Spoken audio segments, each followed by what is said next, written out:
So the first question, real simple right off the bat, why did you write Positive Masculinity, the third book?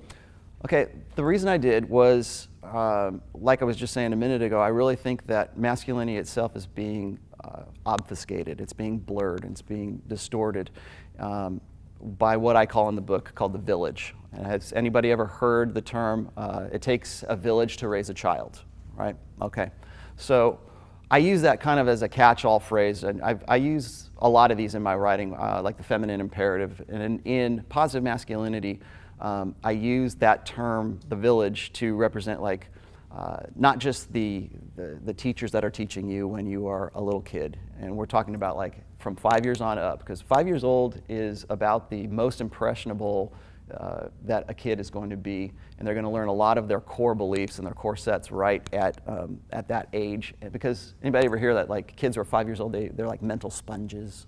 So I think that earlier and earlier the village is trying to get to kids to convince them that being a boy is bad. It's what I call gender loathing.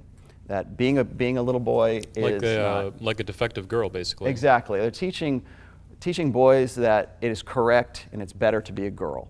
It's the teaching styles. I don't know if you guys are familiar with Camille Paglia. She was a former feminist, but she writes quite a bit about the education of young children and boys being raised as defective girls. And the teaching style, which of course is mostly women teaching your kids that are yay big, is instilling them and putting these blue pill beliefs into them at an earlier and earlier age. So they already feel in some way slighted because they're a boy.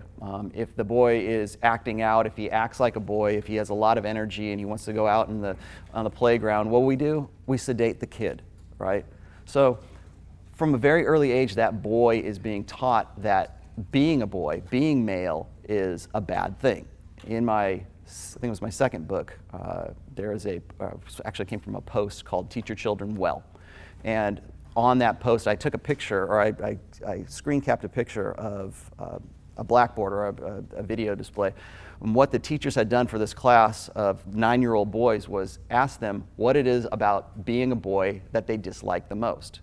And if you looked at the list of adjectives, and it's, like I said, it's in the second book, it will run down pretty much what you would expect from a women's studies class about what is the most wrong things about men today.